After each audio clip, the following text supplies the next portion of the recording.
Hola, aquí estamos de nuevo para platicarles quizá algo que quedé o dejé pendiente del último programa. Tengo en la mente esa tentación, pero si fue así, vamos a aclararlo con este programa que es el 10º. Agradecemos su atención, su interés, su paciencia por las fallas que hemos tenido y que quizás sigamos teniendo, porque la interpretación de la historia en general y apoyados en diferentes autores, como que escogen algunas palabras muy especiales que no las encuentran en ningún lugar. Bueno, les quiero agradecer en primer lugar los mensajes que han enviado a YouTube en este caso, y les quiero decir que con toda confianza nos escriban sus preguntas, sus dudas, y a nosotros nos llega o nosotros lo buscamos y con mucho gusto les contestaré por la misma vía. Lo único que seguimos pensando, y sí lo dije hace 8 días, es que en determinado momento, de acuerdo con nuestro productor, vamos a pensar en una línea en que pues, nos pudieran hablar, pero lo vamos a dejar pendiente, porque tenemos mucho que hablar y se nos va el tiempo que tenemos para cada programa. Bueno, agradeciendo nuevamente su atención, su interés, los invito a seguir viendo y escuchando estos programas, porque nos esmeramos lo más posible en investigar. Seguimos un libro que ya lo hemos mostrado, La Atlántida, pero nos apoyamos en otras ediciones, otros libros del mismo tema y de temas, diría yo, adyacentes al que estamos tratando. Bueno, después de este saludo, empezamos con nuestro programa número 10, que nos da mucho gusto haber llegado ya. Y esperamos seguir pues teniendo muchos programas. Y aún terminando este tema, tenemos muchos otros temas ligados a la historia oculta de la humanidad, que es el nombre principal de nuestro programa. ¿Sí? Bueno, con su permiso vamos a iniciar. En el libro de la Atlántida que estamos siguiendo, nos da, no es por capítulos, es por partes.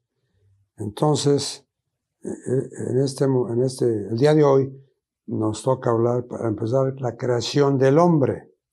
Les adelanto que este programa va a estar muy interesante porque nos da oportunidad, la guía, por decir que es el libro, para hablarles de muchas cosas que tenemos pues, en la mente, que hemos leído en otros libros, otros autores, pero vale la pena hacer los comentarios como creo que lo he hecho, y con alguna falla, pero lo hemos hecho lo mejor que podemos. Bueno, la creación del hombre. Hace unos 40,000 años, un nuevo grupo de Homo sapiens, conocido como el hombre de Cro-Magnon, que fue el primer grupo de humanos modernos, hizo su aparición en partes de Europa, o regiones, me ha dicho, de Europa, en el norte de África y el Oriente Próximo. Era un tipo de hombre más alto, de constitución más fuerte e intelectualmente superior a cualquiera de los otros grupos de Homo sapiens que los habían precedido. Su capacidad cerebral era de un promedio de 1.600 centímetros cúbicos, o sea, 97.94 pulgadas cúbicas, mayor que la media de los humanos modernos. Nos referimos al cerebro. El hombre de Cro-Magnon representó una enorme discontinuidad en el panorama de la evolución humana, ya que poseía características físicas muy diferentes de las de sus primos neandertales, que fue aquella especie adaptada al frío. Un arte y una cultura aparentemente completamente desarrollados. Durante más de 1 millón de años, observan Christian O'Brien y Barbara Joy O'Brien, geólogos, los dos, observan que la evolución a través de la línea homínida había sido lenta y sin incidentes. De la noche a la mañana, por así decirlo, en esta escala de tiempo de 1 millón de años, apareció una criatura moderna con un aumento del cerebro de entre el 50 y el 80% con respecto a su contemporáneo, o a sus contemporáneos. Lo más significativo, añaden, no se ha encontrado ningún antepasado o linaje que se relacione con ninguna línea progenética conocida. La distribución geográfica del Cro-Magnon también es interesante. Sus restos se han encontrado en áreas de Europa occidental y el norte de África, pero también posiblemente en América del Norte y del Sur, lo que sugiere fuertemente un origen atlántico para este tipo humano. Los antropólogos han identificado al menos 4 invasiones importantes de Europa por parte del hombre de Cro-Magnon. La primera ocurrió hace 40.000 años y está asociada con la tradición auriñaciense, que es el primero del Paleolítico Superior. En otro programa les voy a traer una gráfica que tenemos de todas estas edades del, llamémosle, ser humano, y los nombres que le dieron los antropólogos a todos estos cambios del hombre humano que existió en diferentes etapas. Bueno, decíamos que con la tradición auriñense, que es el primero del Paleolítico Superior, del arte rupestre y las herramientas de piedra que usaron. Fue seguida hace unos 20.000 años por la segunda invasión más pequeña llamada solutrense, que es una cultura paleolítica del occidente de Europa, caracterizada por la producción de sílex, o sea, cuarzo, el sílex es el cuarzo, y hojas y puntas de obsidiana. Recuerden que todo esto eran elementos, armas que usaban estas personas, estos seres, pues para cazar. No era tanto el ataque de humano a humano, no tenían todavía esa mentalidad. Empezaba esas envidias y ese anhelo de poder, de ser el jefe. Simplemente eran personas errantes y que cazaban para comer, usar las pieles para abrigarse, y que estas herramientas que usaban pues eran armas, se convertían en armas. La última de las invasiones del Cro-Magnon ocurrió entre 16.000 y 10.000 años atrás y está asociada con los llamados complejos culturales magdaleniense y asiliense, que fueron las últimas culturas del Paleolítico. Los prehistoriadores no tienen la menor idea del origen de estas invasiones. Invariablemente aparecieron en las costas occidentales de Europa y África. Sí, Pero incluso en algunas de las islas atlánticas cercanas a estos continentes aparecieron. Siempre los sitios se agrupan en el oeste, o sea, en occidente, y su número disminuye hacia el este. Una posible explicación para estas aparentes invasiones se basa en la inestabilidad geológica del continente Atlante y su hundimiento gradual. Recuerdan, la vez pasada estuvimos hablando de que se fue fraccionando, digamos, la Atlántida. Hubo cataclismos y se desprendían. Y de aquel gran continente que fue la Atlántida, pues se desprendían pequeños continentes, porque lo formaron. Y uno de ellos fue América, o sea, eso no fue un pequeño, pero para el tamaño de la Atlántida, pues fue una parte. Y acuérdense que mencionamos que se fue quedando sola, pues la isla, por decir el centro de la Atlántida, y un día desapareció. Es así, se sumergió y desapareció totalmente. Pero quedaron las partes que se separaron, ¿verdad? Entonces, repito, una posible explicación para estas aparentes invasiones se basa en la inestabilidad geológica del continente Atlante y su hundimiento, que fue gradual a lo largo del Pleistoceno, o sea, hace unos 2.58 millones de años a 11.700 años. Un gran tiempo. A pesar de su notable sensibilidad artística y adaptación al medio ambiente, el hombre de Cro-Magnon era todavía un primitivo que ignoraba el uso de metales y de todos aquellos otros instrumentos que hoy asociamos con una existencia sedentaria y civilizada. Esto deja abierta la posibilidad de que el hombre de Cro-Magnon pudo haber sido diseñado genéticamente, ingeniería genética, en Atlantis, o sea, Atlántida, como trabajador esclavo y traído a Europa y África del Norte y también a América del Norte para proporcionar un precio barato y mano de obra desechable a lo largo de la primera y segunda era Atlante. O sea que los atlantes pues inventaron la esclavitud. Eso nos da a entender. Eso no fue nuevo, de la Edad Media y eso no. Esto nos hace ver que tenía muchos años atrás.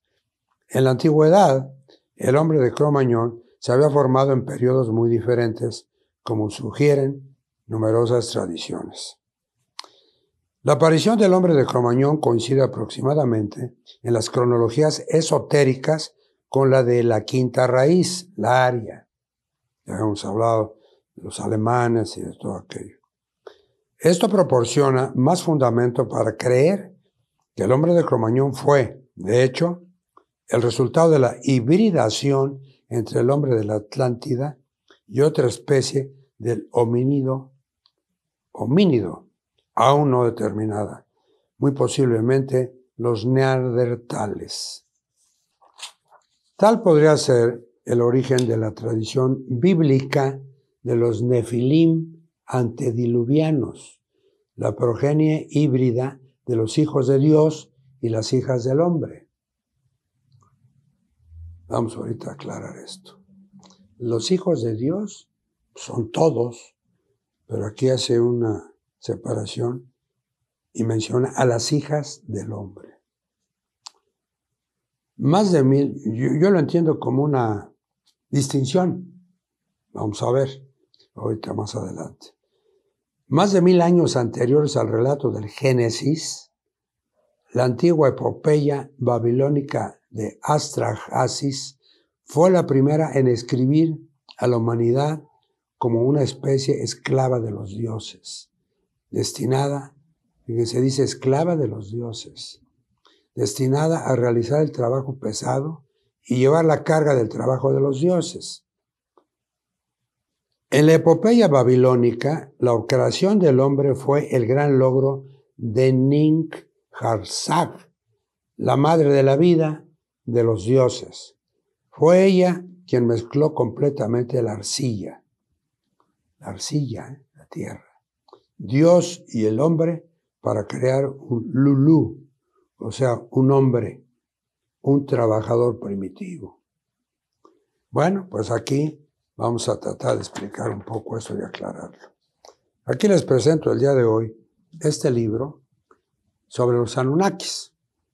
Acuérdense que les he dicho que los Anunnakis son los como dijo Platón en esa época, los dioses que vinieron de afuera, vinieron a la tierra, los dioses.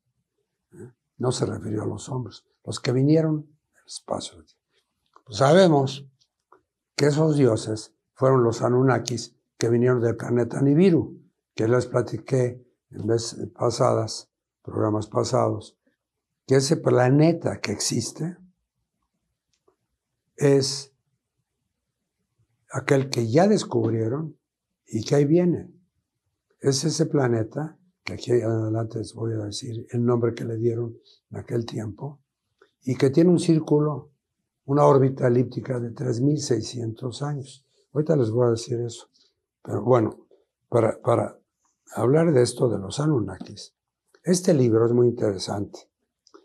Este lo escribió una sobrina de Zecharia Sitchin, que fue el que descubrió tablillas en la Mesopotamia, todo esto, la Sumeria, todo aquello.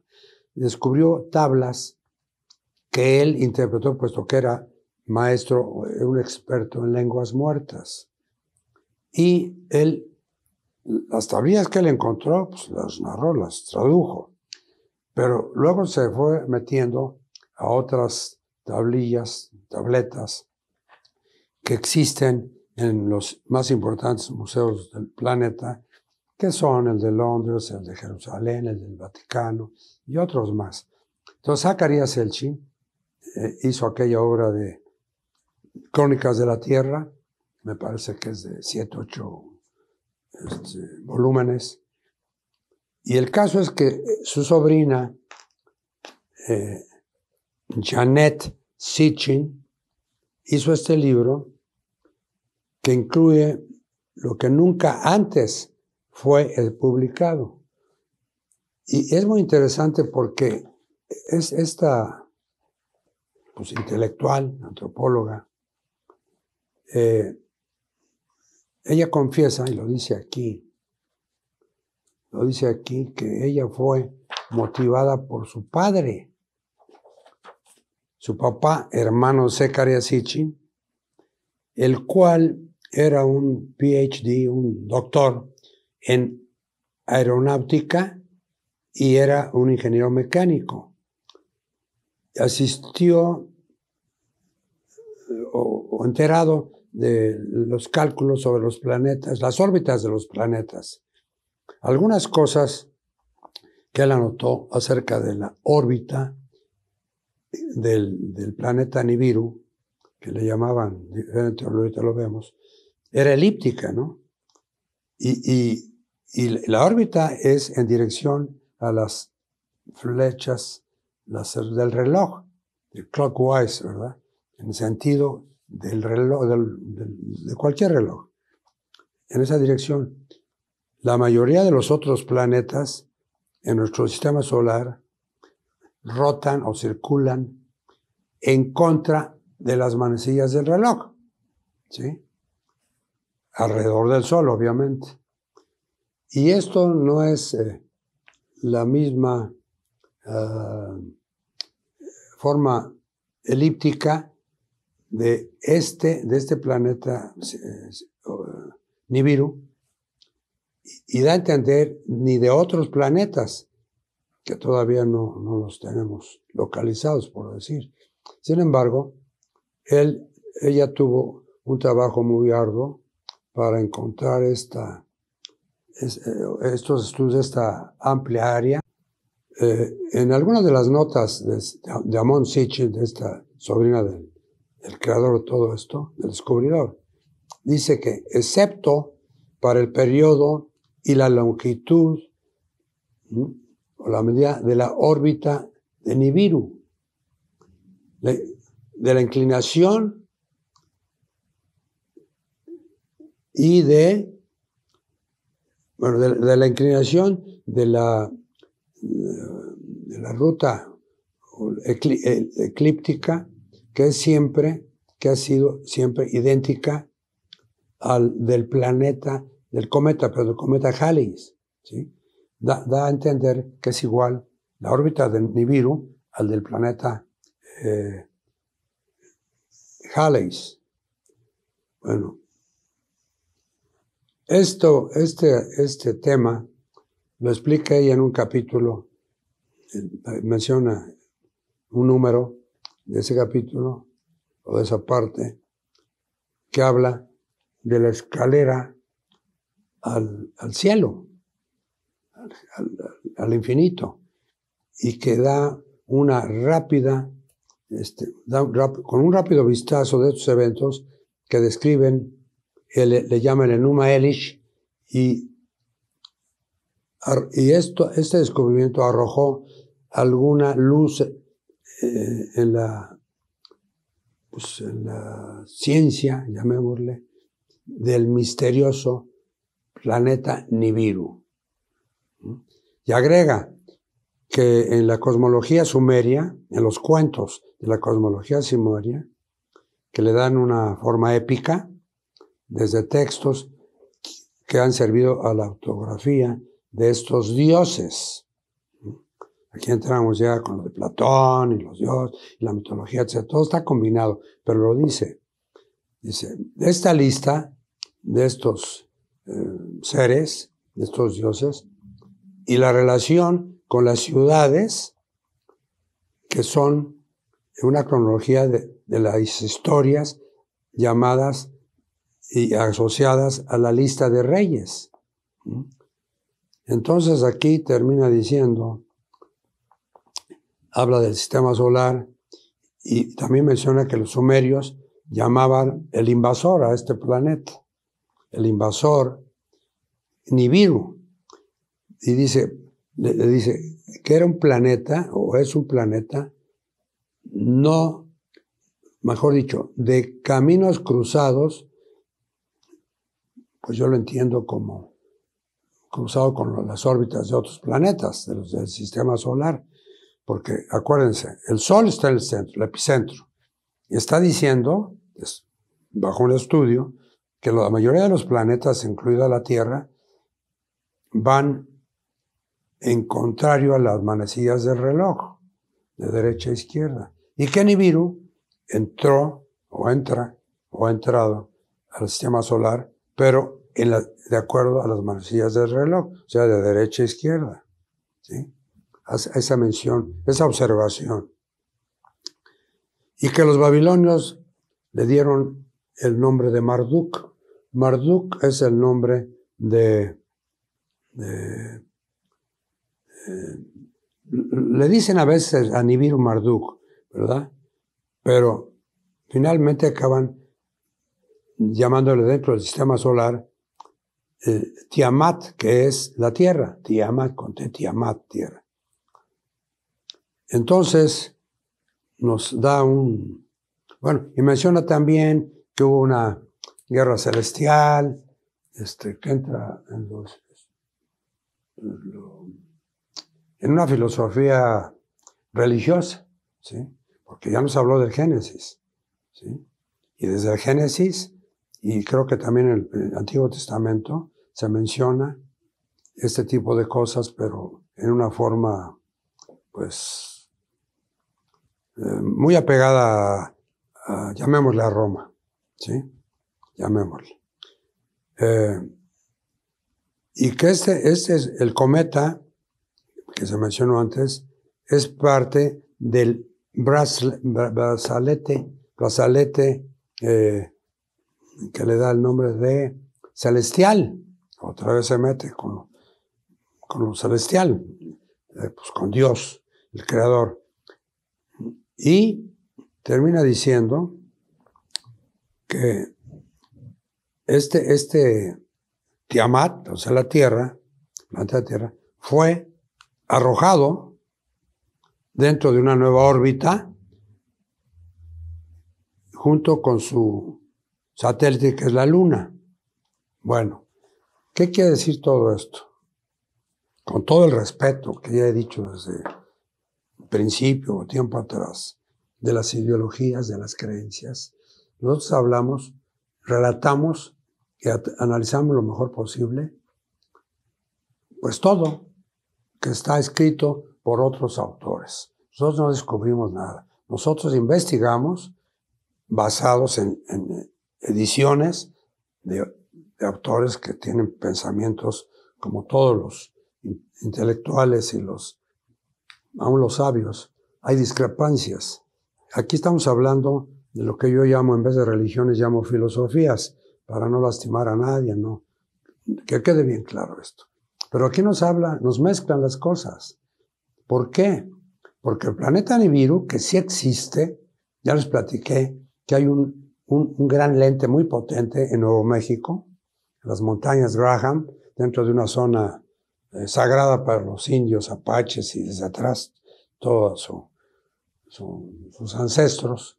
Es un lugar sagrado. Y la zona se llama Sonoma, está en Nuevo México, y que ahí instalaron un gran observatorio, la NASA y el Vaticano. Y pagaron obviamente la construcción, la fabricación de este lente. Y para más datos, hemos dicho que ese observatorio lo manejan los astrónomos jesuitas, ¿sí? Así como manejan el de Castel Gandolfo en Roma, son jesuitas. Entonces, es un lugar que pretendo ir, porque hay que ir hay que, como suena por ahí que existió un Santo Tomás de Aquino, que era muy incrédulo, ¿no? Bueno, pues yo no soy tan necio de eso, en ese aspecto, pero sí les he platicado que he ido a muchos lugares que Dios me ha permitido ir, conocer, tocar, por eso les menciono mucho toquen, es decir, estar ahí en el lugar para sentir la vibración, etc. Este lugar, que en lo personal me falta, espero ir en breve a este lugar, pero existe, y existe porque andaban desde ese tiempo buscando a Nibiru. Tengo entendido que ya lo descubrieron, ¿sí? Entonces ahora ya tienen referencia.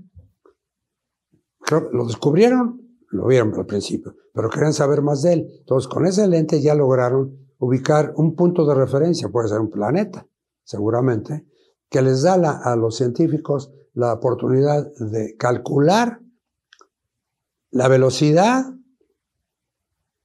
y a su vez calcular el tiempo en que llegará al sistema solar nuevamente. Ya saben, por indicios que ha dejado, que ahí metemos a la Atlántida, porque ya les expliqué que la gravedad y que atrae todas esas cosas a la Tierra, como cualquier otro planeta, y que ha entrado entre el Sol y Mercurio, y entre el Sol y Venus, y ojalá no entre el Sol y la Tierra, o sea, mejor dicho, entre Venus y la Tierra, porque pues, le va a tocar a la Tierra nuevamente quizá un cataclismo, ¿no? Pero todo eso es cierto, es científico, existe, hoy, ¿verdad? Lo habían guardado muy secretamente la NASA y el Vaticano, pero hubo dos valientes que he mencionado, que les menciono yo, héroes, que arriesgando su vida, se han ido, con este caso, a vivir ahí escondidas en el desierto, ¿no? Y en tienda de campaña o qué sé yo, dos autores que hicieron dos libros, y el primero se lo llevaron al Papa Benedicto y los recibió. Y el segundo libro, que lleva, por cierto, en la pasta principal, lleva la imagen de la Basílica de San Pedro en el Vaticano, y aquí arriba 3 naves, ¿sí? Así está el libro. Y se lo mandaron a Juan Pablo II, me parece. No, al padre actual Francisco, y los recibió, porque ellos saben. Ya les he dicho que los gobiernos poderosos lo saben, y que han quedado desde la época de Eisenhower, les repito, comandante de las fuerzas, pues invasoras fueron en su momento, pero que rescataron a Europa de manos de los nazis, y que después fue presidente. Él fue el primero que quedó y dio su palabra con los hermanos mayores de que bajaran ahí en en la zona, en el campo militar que está al norte de Washington, D.C., y falló, y que el último que hizo un trato y falló fue Obama.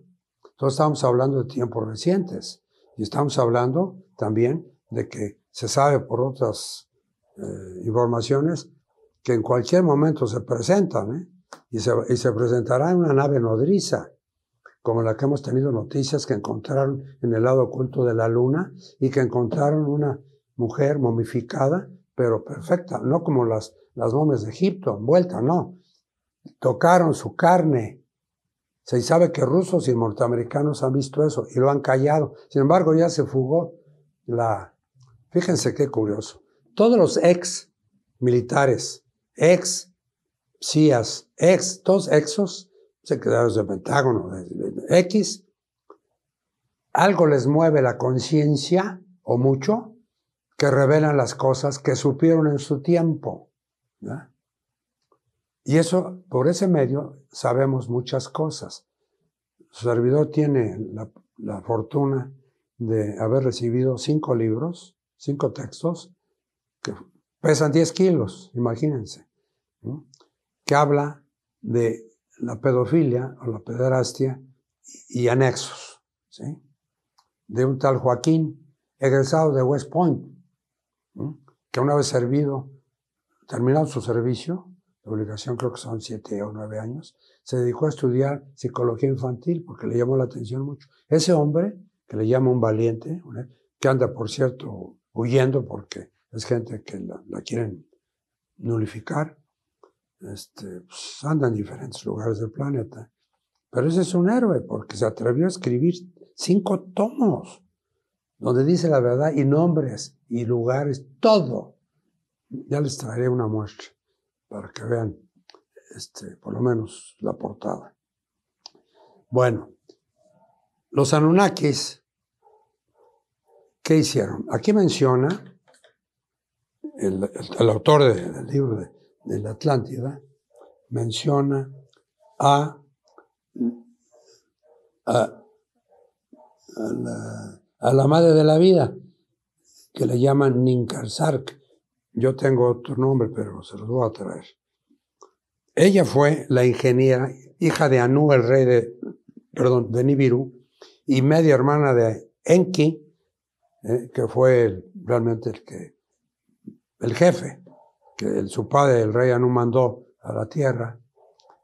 Ella era experta en ingeniería genética, y ella fue la que menciona aquí con otro nombre, fue la que empezó a hacer los experimentos con las chimpancés hembras que había en el planeta Tierra cuando llegaron, y con voluntarios. De ahí salió lo que les relaté, que fue la creadora, después de varios experimentos, de la primera pareja terrícola inteligente. Y que les dije, pues ahí se los dejo a su interpretación. Yo tengo una interpretación, pero no se las voy a decir porque puedo faltar al respeto a una creencia de muchos de ustedes, ¿no? Pero creo que nos observan, nos hacen el favor de seguir nuestro programa, gente inteligente y gente instruida. Lo estoy seguro. Hemos recibido ya una carta, o varias, pero una en especial, que ignoro el nombre de la persona, para darle las gracias. Quizá escribirle, si me permite, si pone sus datos en YouTube, a donde mandó su amable, me atrevo a decir, bellísima carta, que en lo personal me causó mucha emoción, en verdad, porque lo que dice ahí en esa carta, es la verdad, pero está hablando ya de la parte científica, o sea, que gente que entiende de esto. Bueno, para que hablar con los Anunnakis, seguiremos hablando porque, repito, para mí es de tantas especies, de tantas razas que son extraterrestres, y a todos les llamamos hermanos mayores, pues la que yo en lo personal considero por hechos, por escritos, de gente que ha estudiado muchísimo eso, considero que es la creadora del primer ser, como lo dije, y lo dice en su libro, de Enki, el libro perdido de Enki, la primera pareja terrícola inteligente. Bueno, Vamos a seguir. Los detalles del proceso, tal como se describe en la epopeya babilónica, son tales que sugieren una operación real que involucraba la combinación genética del ADN de dos especies diferentes. En otros términos, la creación de un híbrido entre la Atlántida y los humanos, bueno, la Atlántida es decir, los seres, los habitantes de la Atlántida, los atlantes de los humanos, dado como se decía que los dioses habían proporcionado el elemento masculino. Los óvulos femeninos debían provenir de mujeres humanas. O sea, aquí nos da a entender lo mismo que acabo de decir, pero según Platón, bajaron esos seres, los Anunnakis, bajaron a la tierra, los vieron como dioses, y de ahí vino la mitología. Y el nombre que le aplicaron a cada ser, masculino y femenino. Afrodita y etcétera, pues son mujeres, el sexo femenino. Los óvulos femeninos debían provenir de mujeres humanas, pues fueron creadas como acabo de decirlo, por la ingeniera en genética, media hermana de Enki, hija del rey Anu. Estos solo podían haber pertenecido a una de las especies de homínidos que habitaban la tierra en ese momento. Bueno, pues ¿quiénes habitaban la tierra? Pues los chimpancés y los changuitos aquellos, araña creo que les llaman. Sí se requirió, fíjense, ingeniería genética y manipulación para crear los primeros híbridos divino-humanos, divino-humanos. Se deduce que existía suficiente diferenciación genética entre aquellos atlantes, o sea, el elemento divino. Aquí entra otra vez el creador. Y el resto de la humanidad, aún primitiva, o sea, el elemento humano, como para impedir la procreación. Pues aquí tenemos que hablar del sexo. ¿Qué somos? Hemos dicho materia y espíritu. Y parte de la materia fundamental es el sexo. La otra parte es la espiritualidad, donde el espíritu, con su intermediario el alma, o sea, espíritu, intermedio del alma y la materia. ¿Sí? Ya lo hemos dicho. Pero aquí no lo están diciendo en otra forma, pero lo interpretamos. Si alguno de nuestros oyentes, con todo respeto, lo interpretan, pues háganoslo saber, porque pues hay que saber. Tenemos todos juntos que descubrir la verdad, que cada día se acerca más. La verdad de las verdades. Y ustedes entienden a qué me refiero. No se los tengo que decir. Otras fuentes, incluido el Popol Vuh maya. El Popol Vuh maya es un texto sagrado maya que narra la creación del mundo y las primeras dinastías humanas. Dice lo mismo, porque hemos dicho también que los mayas, ocupando América Central, vamos a decir, hoy el sur de México, llegaron, mejor dicho, con una de las separaciones de la Atlántida, que es la América, continente, ¿sí? Entonces, obviamente, ahí venían los mayas. Con algunos atlantes, que fueron los que tenían la inteligencia y la tecnología y toda la sabiduría. Y las primeras dinastías humanas. Es considerado por muchos mayas como su equivalente a la Biblia cristiana. ¿Qué pasó? Pues ahí nos da pues no la razón, no me atrevo a decir la razón, pero sí nos da una identificación de lo que estamos hablando, de lo que estamos leyendo. Y también las obras del sacerdote babilónico Beroso, que ya hemos hablado de él, describen varias creaciones fallidas anteriores a esta. Pues eran los intentos, porque la ingeniera que menciono, Nibiru, una Anunnaki, hizo varios experimentos, ¿sí? Para llegar a la primera pareja inteligente. Estas dieron como resultado la aparición de seres que solo tenían la apariencia de hombres, pero que por lo demás carecían de inteligencia y dirección. Cuando los dioses finalmente triunfaron, el resultado fue tan similar al de ellos que tuvieron miedo y decidieron soplar niebla en sus ojos. O sea, oscuridad, ignorancia. Tú no tienes que saber. Pero eso se heredó. Ahora está, me quedo en la Edad Media, en el siglo XV, XVI y quizás hasta el XVII. Tú no sabes nada, no tienes por qué saber más. O sea, soplar niebla en sus ojos y nublar su vista para no poder convertirse ellos mismos en dioses, ¿no?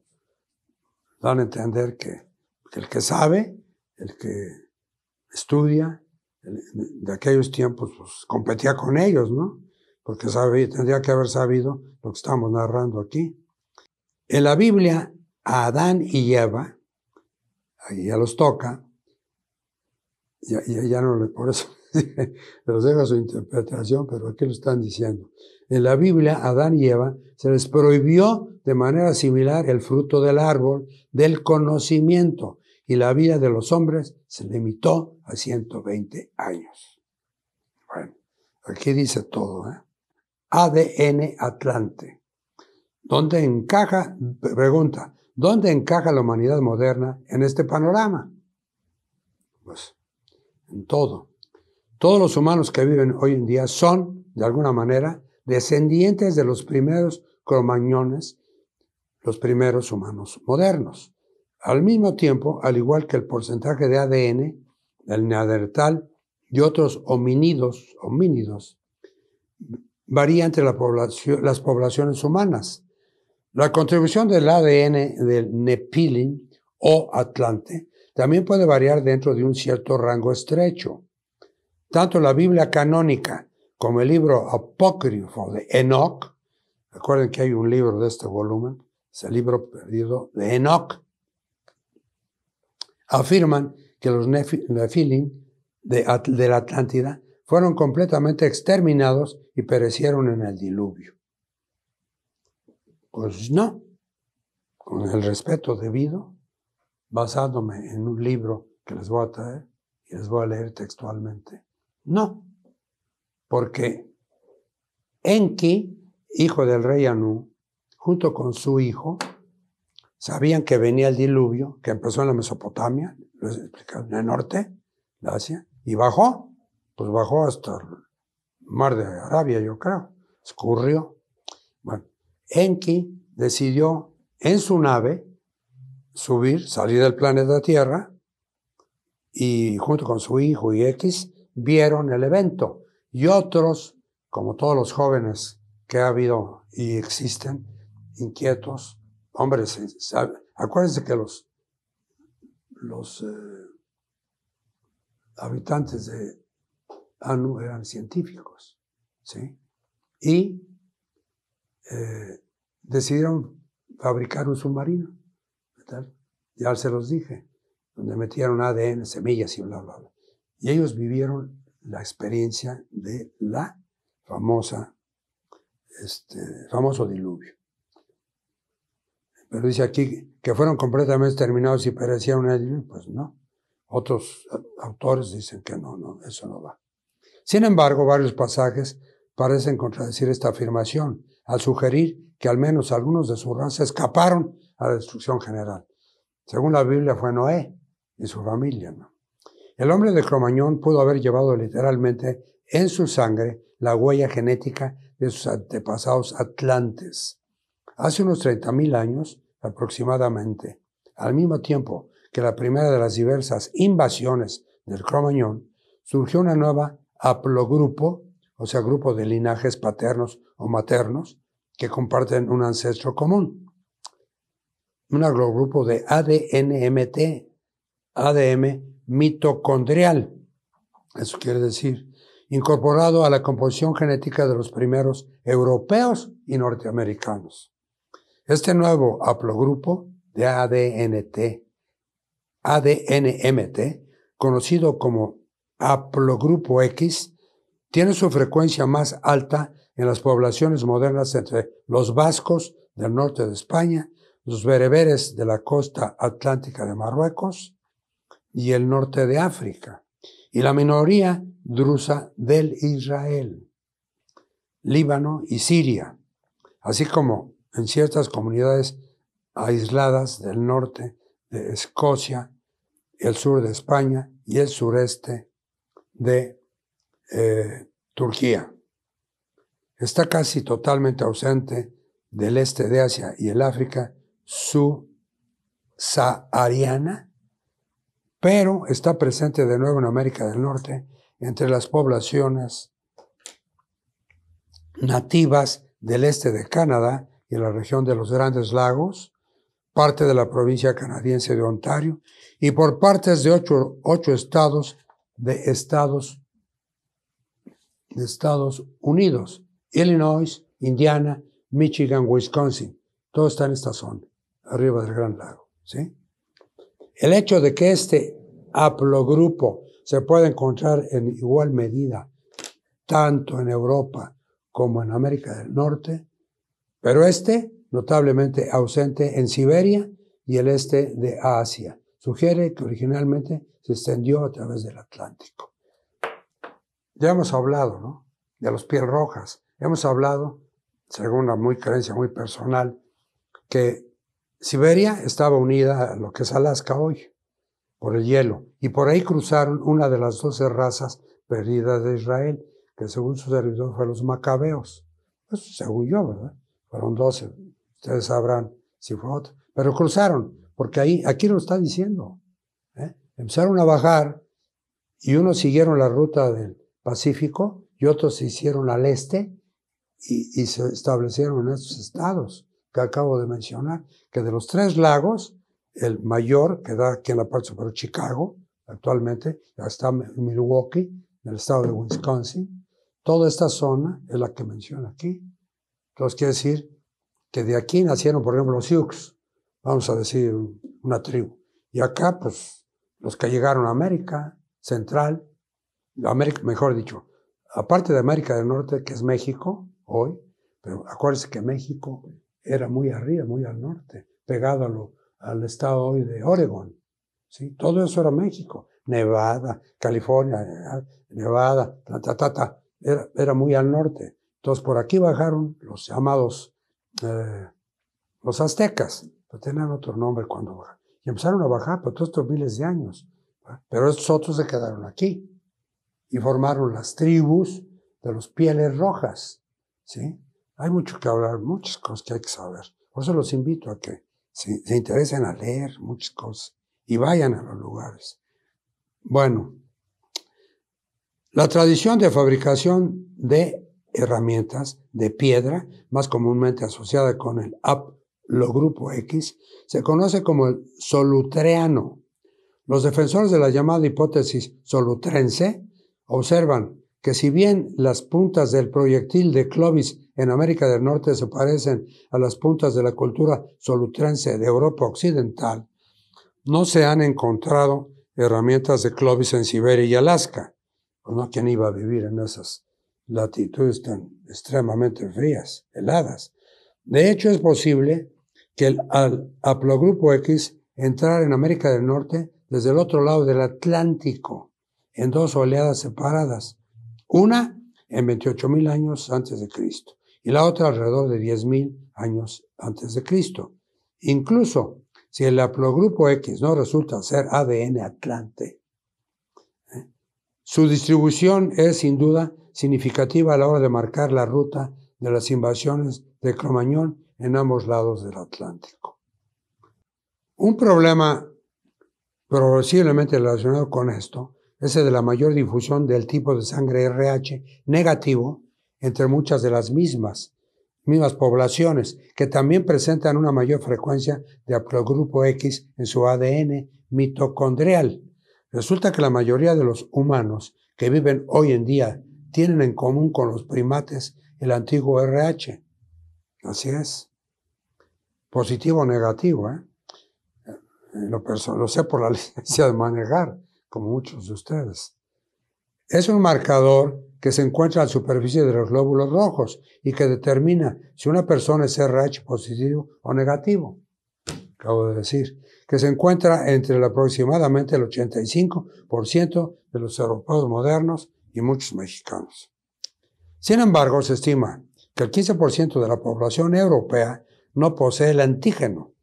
Si toda la humanidad hubiera evolucionado a partir de la misma línea astral, su sangre sería necesariamente compatible. Sin embargo, la incompatibilidad entre los tipos de sangre RH positivo y RH negativo es tan fuerte que una madre RH negativa puede desarrollar una reacción inmunitaria adversa a un bebé RH positivo, lo que podría resultar fatal para el bebé. De ello se deduce que o bien una corriente genética extraña cruzó la línea de los homínidos en algún momento del curso de la evolución humana, o bien una mutación genética, o sea, de ingeniería genética, fue la responsable de la aparición del tipo de sangre RH negativo. Sin embargo, si esto último fuera cierto, el tipo de sangre RH negativo en sí mismo, un rasgo recesivo, debería haber desaparecido naturalmente a través de la mezcla genética con poblaciones que portaban una frecuencia más alta del antígeno RHD. Es decir, a menos que el grupo original de individuos RH negativos fuera lo suficientemente grande, relativamente homogéneo y genéticamente aislado. Esto, por sí solo, parecería indicar que excluye la posibilidad de una mutación fortuita. El tipo de sangre RH negativo es comparativamente más frecuente entre las poblaciones de ascendencia europea occidental, poco frecuente en África y Asia Occidental y prácticamente ausente en Asia Oriental y Oceanía. Solo los vascos del norte de España, otra vez los vascos, presentan entre todas las poblaciones humanas una frecuencia del tipo de sangre RH negativo superior al 50%. Otras poblaciones con una alta frecuencia del tipo de sangre RH negativo incluyen a los bereberes, allá en África del Norte, Ait Hadidú de Marruecos, es una tribu, y los indígenas guanches que habitan en las regiones de las Islas Canarias, lo que nuevamente sugiere una ruta atlántica de difusión para este peculiar tipo de sangre contemporánea con las invasiones del Cro-Magnon. ¿Qué otras pistas revela el ADN humano primitivo sobre los rasgos y características físicas de los primeros atlantes? La raza Cro-Magnon, que según nuestra hipótesis era al menos 50% atlante. Era robusta y poderosamente construida, particularmente bien adaptada para el tipo de tareas pesadas que los Lulus genéticamente modificados estaban destinados a realizar al servicio de los dioses. O sea, los esclavos fueron los mineros que en el planeta Tierra, al cansarse de trabajar, los Anunnakis ciudadanos pidieron al rey Anu que su hija creara lo que están escuchando ahorita, que fueron los que siguieron trabajando, sacando el oro que necesitaba Nibiru, al servicio de los dioses, por no decir al servicio de los Anunnakis. Era una raza altamente inteligente, con una capacidad cerebral superior a la de los humanos modernos. También era notablemente más alta que otras especies humanas contemporáneas, con un individuo promedio de más de 182 centímetros, 6 pies de altura, los famosos, pues no gigantes, pero sí, hombres altos.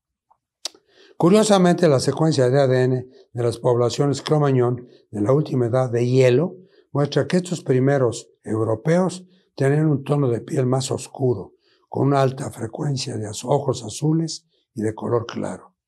Los tonos de piel más claros, típicos de las poblaciones europeas modernas, pueden no haber aparecido hasta hace unos 12 a 6.000 años, tal vez debido a una mutación genética. La evidencia que apunta a una tez más oscura de la piel de los primeros europeos es particularmente interesante a la luz de la tradición esotérica de una raza roja atlante. El mismo nombre de Adán, el primer hombre creado, significa literalmente rojo, lo que indica que él mismo era un miembro de la raza. Pues ahí se los dejo a su intelecto, porque ya se dijo anteriormente esto. Por supuesto, no podemos estar seguros de qué rasgos heredó la humanidad moderna de sus antepasados atlantes. El color de la piel rojizo, la gran estatura y los ojos de color claro podrían haber estado entre los rasgos.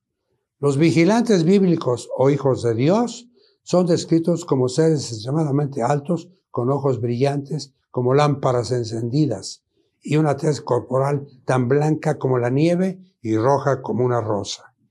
También hay evidencias del hecho de que los atlantes podrían haber sido altamente dolicocéfalos, lo que significa que sus cráneos tienen una forma mucho más alargada que los de los humanos modernos. Aquí sacan mucho aún figuras y caricaturas de que una raza de los extraterrestres es de un cerebro muy alargado para atrás.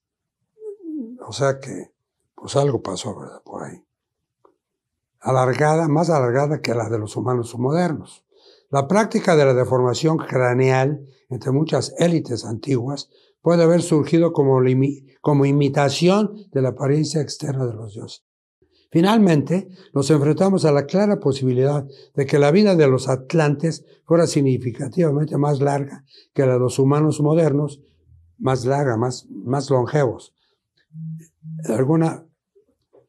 Estuviera de alguna manera limitada genéticamente a no más de 115 a 120 años, como sugiere una investigación genética reciente. Un eco de que se puede encontrar en Génesis, mientras que Dios declara que su espíritu no permanecerá en el hombre para siempre, porque él es carne, materia. Sus días serán 120 años, lo cual se ha degenerado, ¿no? Pero parece ser que va para arriba ya la genética, la duración de la vida.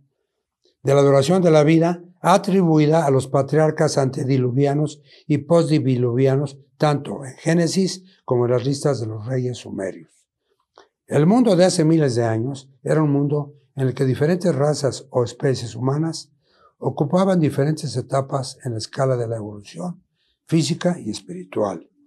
Si bien sería un error considerar nuestra propia humanidad actual como la cumbre de la evolución humana, nuestra especie, sin duda, conserva la memoria genética de todas las que la precedieron, incluyendo quizás la de nuestros creadores.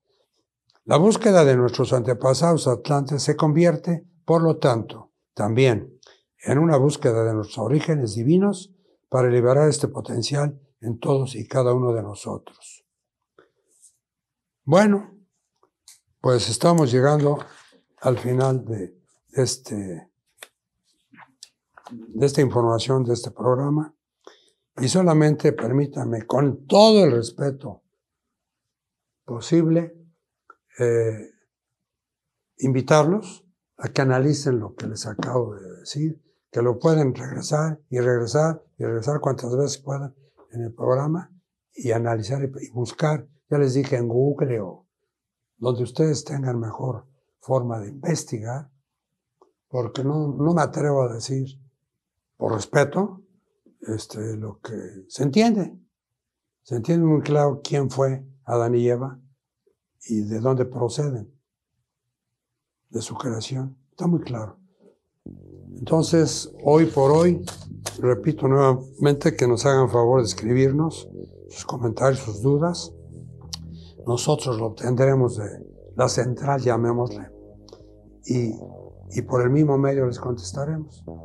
Por hoy, su servidor Manuel Mesa da las gracias por su atención, su bondad, su educación, etcétera, por atendernos. Muchas gracias y hasta la próxima.